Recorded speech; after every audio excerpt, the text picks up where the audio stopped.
All right, welcome back, everybody, for another edition in the Social Token series. I am extremely excited for today's guest, Micah Johnson, who I've known for quite a bit of time at this point in this space. He's doing some really exciting things. Wanted to bring him on as a true kind of prominent creator within the world of the NFT space. And so, Micah, thanks so much for joining me today, man. No, excited to be on here, man. Excited to get it rocking.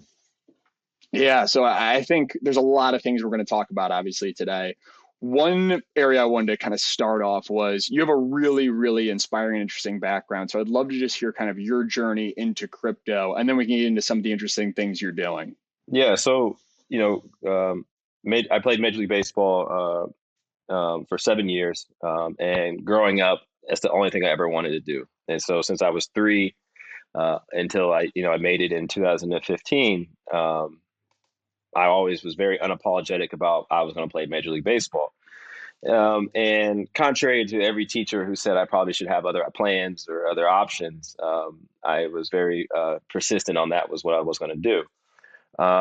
And discovered painting in 2016. And I got traded over to the Los Angeles Dodgers. At that time in 2016, the Dodgers were loaded with superstars and icons that I grew up watching. And I was incredibly nervous. And the manager had brought me up into the front of the room to introduce myself, and he asked me what I'd like to do, and I got pretty nervous. I was and I played piano. I didn't want to say I play piano because I had a feeling that he would probably wheel a piano in and I have to play piano in front of the whole team. So I said painting. I was like, there's no way this guy's gonna make me do a painting. And he's like, okay, great. You're gonna have to do a painting of Maury Wills. And so created this painting of Maury Wills, Dodger icon, guy I would eat lunch with every day and bunt with every morning. Um, went to Walmart, got like the basic paints, basic canvas, and spent the rest of spring training, after these games and practices making this painting. Bring it. I had to present it at the last, like one of the last days of spring training. Got in front of the team, presented it, and it was awful. And but all these guys came up to me that I like look up to and were like, hey man, this is really good. Like you're incredibly talented. Wow, like I could never do this. And all I knew was like, okay, I'm a good painter. And so that rest of the year, I worked on my paintings. I was taking canvases on the road. Fell in love with painting. Fell in love with the process of watching myself get better. Fell in love with the process of watching a blank canvas turn to something at that time semi beautiful, right? And so had a couple couple exhibitions at Dodger Stadium, one in Atlanta, and I was like, okay, I retired from baseball in 2018 prematurely, and figured I'd just go straight into art. And which was funny was because I realized now that everybody was buying my art or supporting my art because I was the baseball player that was a painter. That was cool. When I was just a painter and no baseball was attached to it, nobody was knocking on my door to buy anything that I was doing. And so, fast forward to that into 2019, I was like, look, I just went a full year, no income, practicing my craft, no way to get my art out there. I don't know how to like reach out to a gallery or what that even looks like. Discovered crypto, discovered this thing called digital art, and super rare. And I was like, this is interesting. There was like 3 or 4 articles online, not many, and led me to a Discord, led me to a Twitter, and started just reaching out to people and asking questions. And released my first NFT in early 2020. Um, and what gravitated toward me towards crypto was the accessibility I had to some of the brightest people in the world. And they were, yeah, like come in this Discord, come in here, go there, look at that. Let's hop on a call. And I was like, this is incredible because I just went a whole year of my life trying to figure out what I was going to do, reaching out to people in the traditional world that like didn't give me the time of day. And here we are, like I'm getting all this information, all this guidance on blockchain and all this. And fast forward to the end of 2020, ended up winning the NFT of the year that year. And so I'm hooked. The fact that that is my path to crypto. That's incredible, man. And there's so much to dig into there. Where I want to start with, and this is kind of, let's say, your marquee character that really puts you on the map within the NFT world, right? Is this character called Aku, which is, again, him and of himself has an extremely inspiring story that I want you to get into. Maybe talk through, what the origin story was for Aku, why you decided to create him, and then we can get into actually some of the, success you've already had in terms of being the first NFT based character to be optioned for a Hollywood studio. Let's start at the beginning, though. What is the origin story around Aku, and who is Aku? So Aku is a character that, if you look back on my paintings, is based around my paintings. So you talk about my paintings, and early 2020, my nephew asked if astronauts could be black, and so at that time, like I said, I had no representation, no nothing. So I was just making these paintings with my nephew in an astronaut helmet, and was sending him images, and I was able to see, like, in real time, like, his whole, like, confidence, like, shoot. And then he was, like, watching these NASA programs on TV, building rocket ships out of cardboard boxes. And I was like, this is so fulfilling. Like, seeing that was more gratifying than stepping on the foul line on opening day in Kansas City. And I guess this is bigger than me. Reached out to a gallery in LA, Art Angels. They hosted me a solo exhibition for me, sold out immediately. And the response was incredible from the collectors. But what I realized was those paintings and my message, which is hanging on, individuals' walls. And so that is how I came up with, I wanted to do a digital character, get it out into the world so more people can see this message. I'm not a very outspoken human. I'm not going to go talk about what I've ever done. So I saw Aku as like a way to inspire, another generation, or the next generation of dreamers. And created Aku, released it as an NFT in February of this year, with no expectation other than just, like, I wanted to get Aku out into the world. I felt like this was something that was meaningful to me, and I just wanted to see how it responded. And first 60 seconds of that day, we released it as an NFT, sold over $1 million.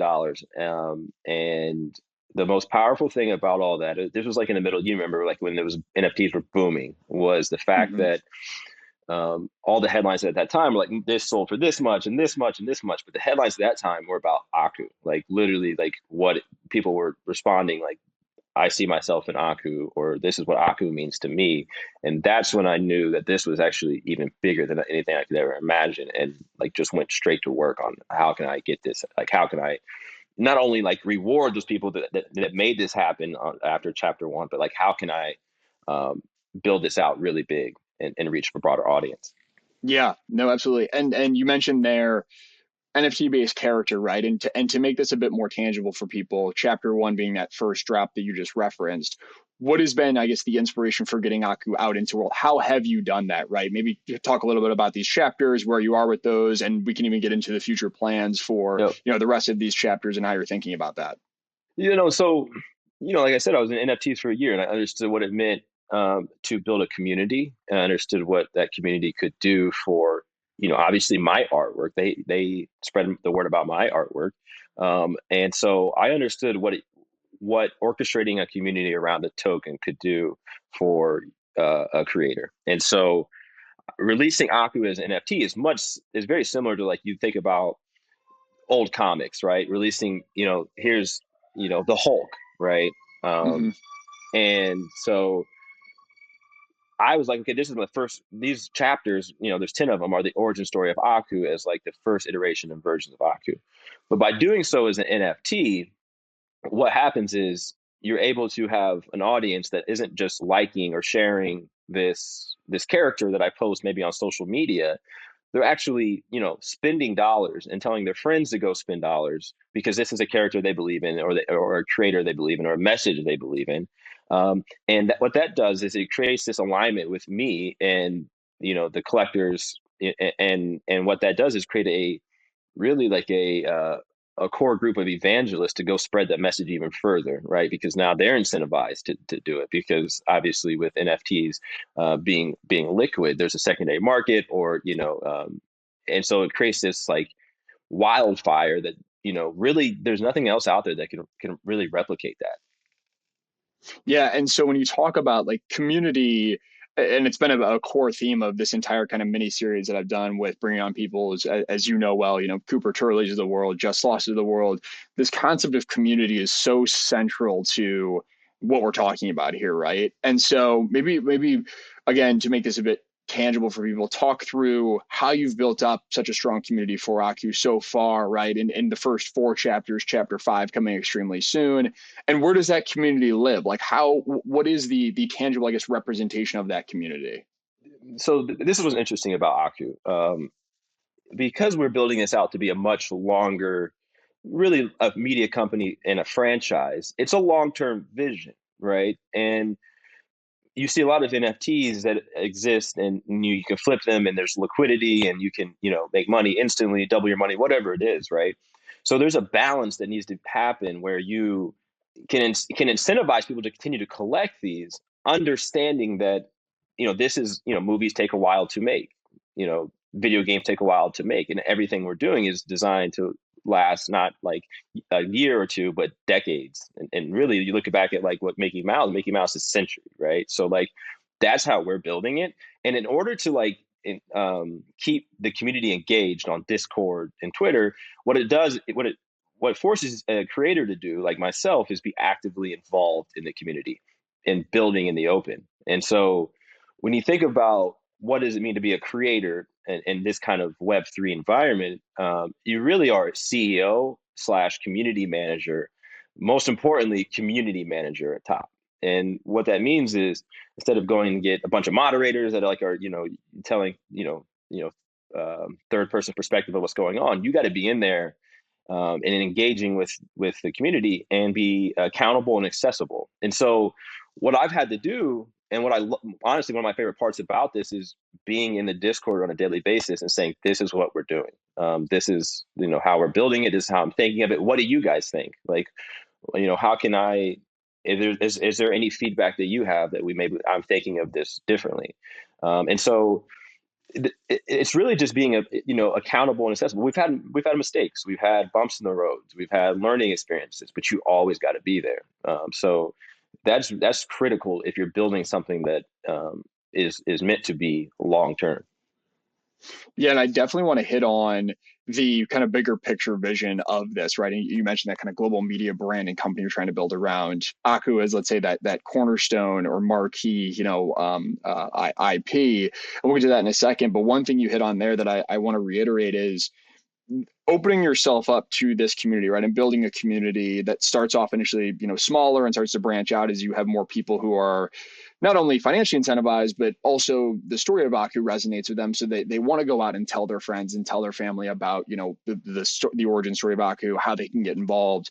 You also open up yourself to this entire new group of people who can bring their own opinions or their own resources to the table that allow you to kind of scale up what you're trying to do, right? Like maybe Mm-hmm. talk a little bit about how that's gone, right? And the benefits of, kind of building in the open, right? And building alongside a community versus, creating something and then let's say dropping it and hoping that they like it.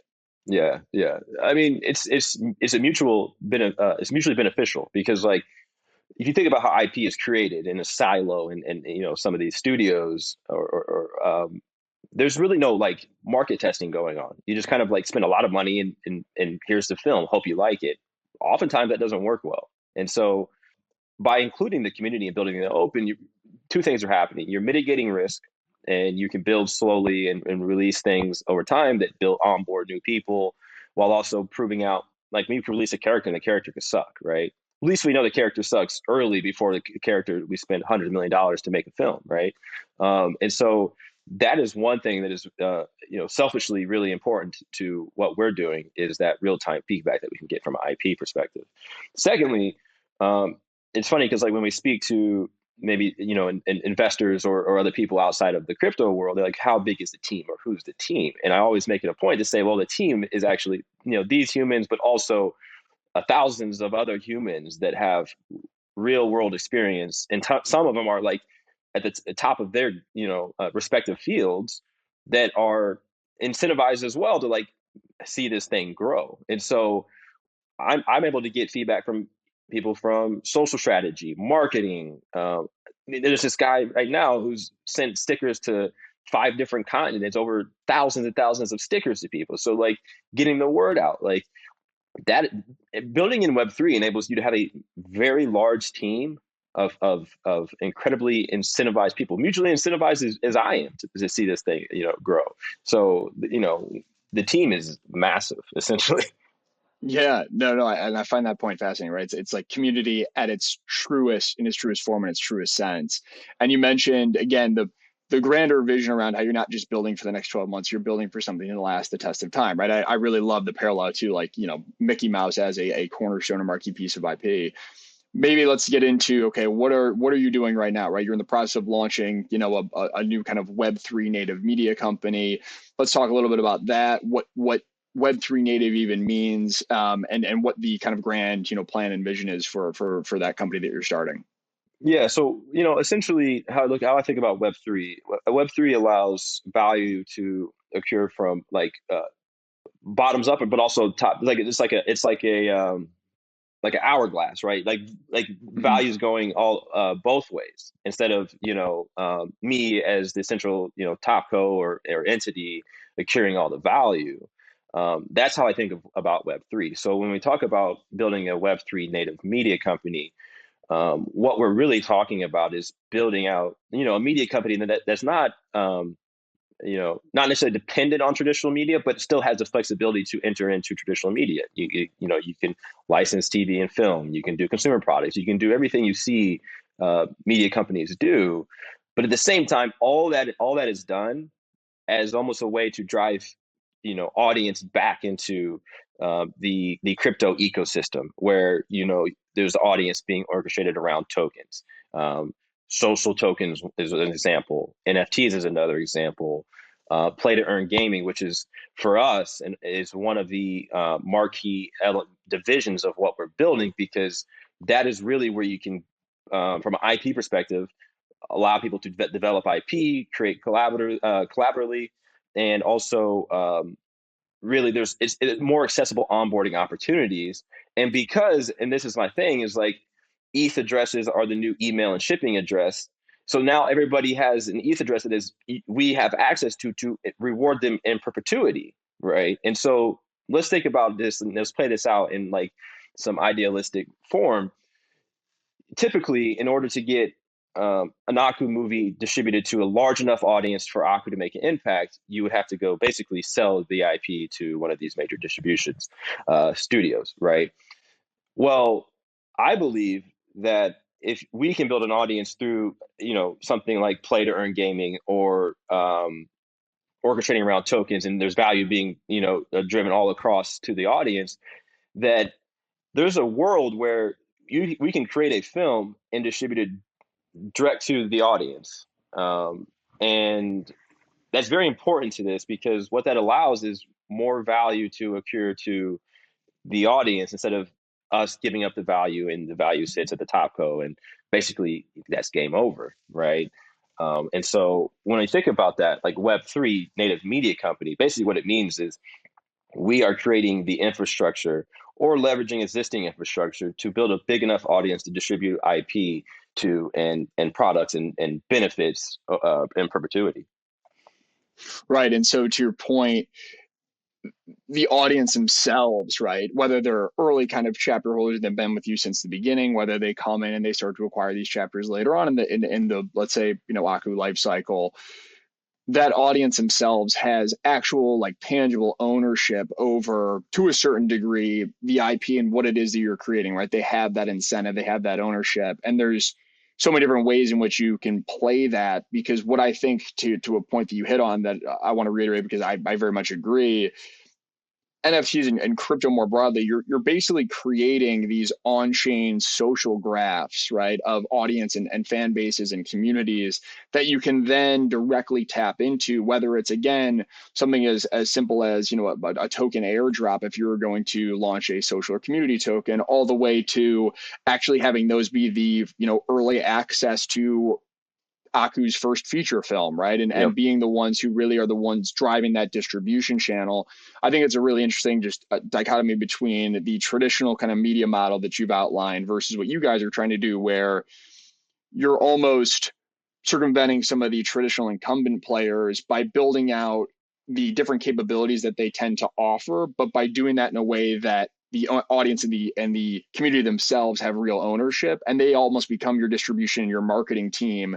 And that can again scale to thousands or tens of thousands of people or hundreds of thousands of people that are kind of your biggest evangelists or your biggest advocates, right? Is that somewhat how you guys are thinking about things? 100%, but I think it could scale to much more than that. I think it could be millions, hundreds of millions of people, similar to like whoever is downloading a Disney Plus or whoever is downloading, or watching, going to Disney World. Like what we believe is, Web3 allows us to scale in a way that like quicker because of the orchestrated alignment than like what Disney had to do, or let's say Marvel or one of these amazing studios, because the infrastructure didn't exist to like have a whole thousands of people early on evangelizing, IP.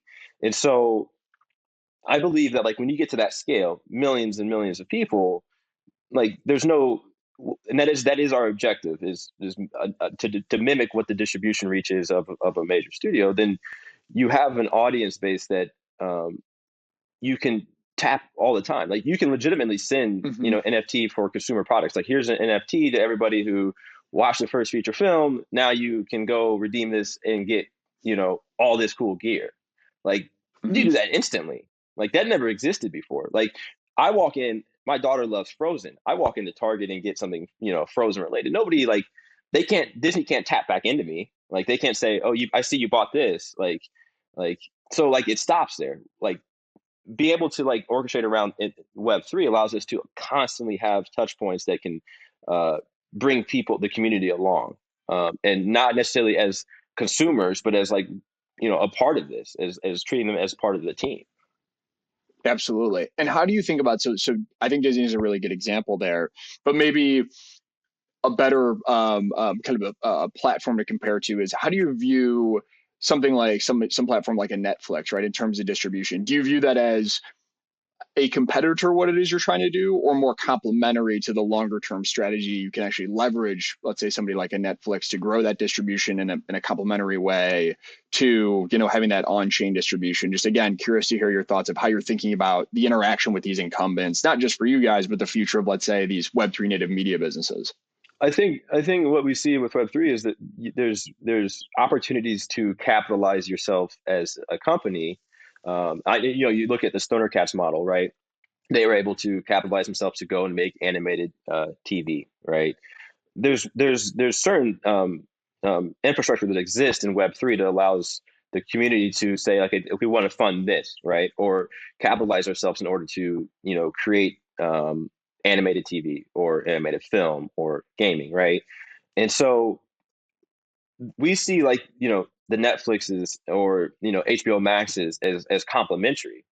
What we think though is, instead of saying like being dependent on them for distribution. Like you look at like Bored Apes and what they've been able to accomplish in a couple months. Like they have millions of eyes on them, right? We believe that like now, instead of going to Netflix and being dependent, or somebody of that in that ecosystem dependent on them for distribution, it's a different conversation. Like it's where it's mutually beneficial. Like we're already bringing the audience and the finished product. It would be great to just to show this on your platform and reach more people. And we already have, you have a proven model out that shows how many people you have following, or how many people are holders, or a finished product. And so that's the way I look at it. It's not it's not competitive by any means. It's just no longer dependent, and gives more optionality to how you distribute forms of content. And that like I think they still serve a massive importance in this role. Right, and you get to a point where they're almost, you think about your HBO Maxes and your Netflixes of the world, they're almost competing to kind of win your business, for lack of a better word, right? They're competing to be the platform that is able to showcase, let's say, Aku's feature film, maybe after a 2 week or a month period where your community members and your token holders were the first ones to get early access to it. Now somebody like a Netflix or an HBO Max can actually show that, right? And so I think that concept is really interesting because you're leveraging existing incumbents. You're not necessarily trying to go from 0 to 1, but you're leveraging them to grow your distribution, but you're not dependent. I think that's a really good way that you put it. You're not dependent on them to grow that community. And the community aspect is interesting because now you have an entire slate of people that are not only helping to be your biggest advocates in your marketing department and your distribution channel, but they're also coming up with new ideas and starting to create content, right? One thing I think that's really interesting is people get into the Yaku Discord, for example, Yep. is the entire movement around education, right? So maybe Yep. you could touch on how people are actually, painting murals of Aku in different places and tapping into schools and leveraging Aku as a character to again bring to life some of these things you've been talking about. Yeah, that's a great example because, touching on that on the distribution and why it's mutually beneficial to distribute this through or how Netflix can see this or HBO Max or et cetera can see this as mutually beneficial is like we're bringing along invested, audience members. And so if it was distributed on your platform, like, look, these people are incredibly passionate about, Aku already. And so an example of that, I touched on the stickers, but like the education part of Aku is something that is obviously incredibly important to this because this is really at the core of it. This was what my mission and target was. It's a lot more challenging when you think about how do you get Aku into a broader school system or across the country or across the world. And so what's been really fascinating is watching educators take it upon themselves and saying, okay, like we're going to go do this in our school. And so one example of that, you know, teacher in Atlanta has been introducing Aku through school, like making worksheets, like what are your dreams, and having a picture of Aku, and like we've staying in constant communication about the way that how much he's seen his students really resonate and like have so much fun. He'll show them the chapters, he'll show them different things that we release, and just the engagement level, like it's incredible to see. He's taken it further and it's like, okay, we've secured a opportunity to paint Aku mural on the wall that kids can create, and then we'll give it to an artist, and they'll put it on a massive mural in Atlanta. And then on top of that, there's a program, a space program that they're doing it and introducing Aku in different ways that Aku is a conduit in this at this point, right? It's not so much about Aku's chronological story arc; it's more of like Aku being a conduit to teach kids about their dreams. And so you have these educators who are just organically integrating Aku into their program. And, of course, a massive thing we're talking about when we talk about tokens and stuff is like when you start thinking about treasuries and ways that we can provide even additional resources to them to activate even, faster and more efficiently and take it off their plates and just be a resource. And I think that is really what's if I think about this like long term, where it's really I see that where this is going more than like having an organized entity of at the top level that's like saying this is the educational program. I think it's trusting in what the teachers already like. They understand their community, they understand their students, like they understand. They know better than obviously I know about what to do. So like it's better to just provide resources for them if in whatever capacity we can. And let's tease this out a little bit in terms of like a real life example, right? I think that's a really good one where let's say that at the top level you come out with there's an Aku feature film, right? And let's Mm-hmm. say you earmark a percentage of the revenue or the profits that your Web3 native media company, makes or brings in from the sales of whether it's pre-sale tickets, whether it's the token holders, and then it's eventually to platforms like a Netflix or maybe an HBO Max, right? You earmark part of that revenue to go to this community treasury, as you just touched on, and then the community themselves can come together and say, okay, let's allocate X% of this or X dollar amount from that treasury to go and help fund all these different initiatives that you're talking about, right? Whether it's, teachers and the educational route, whether it's, growing the content creation around Aku and trying to find new ways in which Aku can play a role in these different creative verticals. You bring the community along, not just for the ride, but they become actual active participants to give back and create new opportunities to grow the IP that's at the center of what you're doing, right? Exactly. And so full transparency, how I'm thinking about this with as it pertains to like the chapters, for example, right? Because we started out with these 10 chapters, and there's 570 potential people that can collect all 10, right? That's the max that can collect. I really look at that as, or I call them the moon gods. Really look at that as like the core council, and of what we do, not just here and now, but like decades from now. And this is, I believe in my head, this is something that it can be passed down from generation to generation as that core group that, and this is chapter owners in general, like no matter how many chapters you own, it's just that this is the council that has really this say on the final say. Community should be able to submit proposals. You should have somebody be able to say, like, I got this idea, or like my school really, could really use some resources here. But the core council, because they're here now and I'm communicating with them every day, they've built an identity, and like an ethos of the Aku community. So I fully trust them to be able to, put, IP revenue or whatever that looks like into a treasury, and have them, be autonomous in how they are distributing it out for these causes. Like I have full trust in them. And so that's how I'm thinking of these chapters, is identifying these core community members that can help sustain this over the next couple decades. And you touched on this, thinking about like, how do you, I think it's a relevant topic across all crypto right now in Web3, is like, how do you redistribute revenue? Like, how do you, obviously when you think about regulatory standpoint and all that, there's a lot to consider. But what's interesting when you think about tokens, right? And tokens that have real liquidity, there's and you integrate that into something like a play to earn, where there's governance and there's utility. Like, you look at what Axe is doing, right? Um, that there comes an opportunity there to really have this robust treasury that, is liquid. There's liquidity that can go and, you know do these amazing things in the world.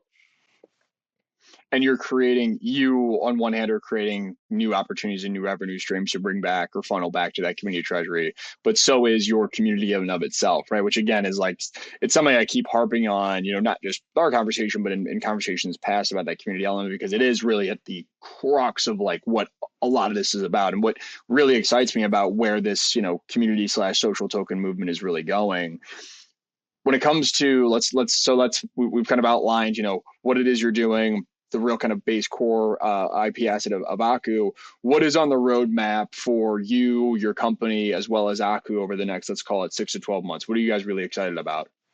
Well, what we're really excited about is the opportunity to be that first touch point for people coming from, the non-crypto traditional media space, or and IP, people who understand IP, which is pretty much everybody. Everybody's watch movies and grow up on characters, being that first touch point for them into crypto. We really take pride in that. And so over the next couple months, we'll start, rolling out the announcements of the people who have raised their hand to participate in helping us execute on this vision. And so people see that it's not just, me being the Wizard of Oz behind here and pulling on strings. There's actually incredible humans, some of which have seen the complete other side of what it looks like to in traditional media, and have come over here and said, this is actually it. And this is really where this is going. And so, announcing the team, announcing the people who have raised their hands. We have a massive, I call it Aku's like coming out party in Miami, during Art Basel, December 2nd through the 4th, which is 15,000 square foot space that we're basically blending the metaverse and IRL. Aku, in our opinion, is the one of the most prolific digital explorers that ever exists, right? So having this world come to life, and this real world and metaverse blend is we see that as an opportunity to like really introduce Aku to the world as like, this is IP, like this is the next generational character. And then chapters are concluding on January 30th, 10th chapter is out. And then from there, it's what does it look like from a content distribution after that? And so I touched on it. Play to earn gaming is incredibly a massive part of what we're doing. And so we'll be releasing phase one of that play to earn game, and right on the heels of conclusion of the chapters, being able to retroactively reward chapter holders, where we'll release 3D Aku avatars that are fully customizable and working around these game mechanics that will allow you to get these cool wearables, and customize your Aku avatar that will be displayed in a really cool way that we'll announce here soon, but also be able to share it on social. And so by doing that, we're building the user base, but also allowing people to, really start collecting their in-game assets. And then, we'll release the play to earn game in phases. So it's new onboarding opportunities, more engaging ways to interact with Aku. Obviously, play to earn, talking about tokens and getting that out there. And then towards the end of 2022, we're targeting, releasing the first Aku animated TV series, as well as, a really good, I guess, really final look at what the game is and letting people to start really open up and interact in this world. All incredibly exciting things on the horizon. All right, so let's say somebody watches this and goes, "This is exactly what I've been looking for. I'm super inspired. I want to get involved." Right? What is the best way for somebody who's new to maybe crypto, but maybe more specifically new to your world in Aku? What's the best way for them to get involved with what you're doing? I think right now our central hub is Discord, and our community in there is able to answer a lot of questions. Discord is found on our Twitter, Aku's Twitter. The new Aku site will be launching this week, and all the information will be there. And so there's plenty of ways that you can support without necessarily having to buy a chapter. It's just telling your friends about Aku. We have ramped up the creative team internally, and so we're going to start really being proactive on the social content across all platforms. And so Aku still has a personality beyond these NFTs. So there's several ways that you can support. Some are being the traditional liking and sharing of tweets and Instagram posts. Others is if you want to a first touch point into crypto is these chapters that are schedules out the days every Sunday. I mean, not every Sunday, but we release the chapters on Sundays at 2 p.m. And the chapters that are already out there and existing, what is the best way for somebody to come in and buy or get a hold of some of those? Yeah, so all our chapters have been released on Nifty Gateway. So you can go to Nifty Gateway, it takes credit card payments. You can hop on there, get previous chapters on the secondary market, be on the lookout for new drops. Also on OpenSea. And so under Aku chapters, you can go to OpenSea and you can see all the previous chapters on there as well. And the final question for people who want to learn more about you, I think you mentioned this, but let's read it quickly. Just Twitter, what's the best way to find you and find more info about Aku? If you want to talk to me pretty much directly, I'm in Discord pretty much all the time, but also Twitter, Micah_Johnson 3. I'm on there, and also on Instagram. Although not as active on Instagram as I am on Twitter. And I'm sure that's for a lot of people in crypto. That's par for the course. And I can attest that you are an absolute machine when it comes to your Discord, right? I often joke with you about when you sleep and you respond with, "Well, I don't sleep much." So I guess that's also par for the course for a lot of people in this world. Bags in my eyes.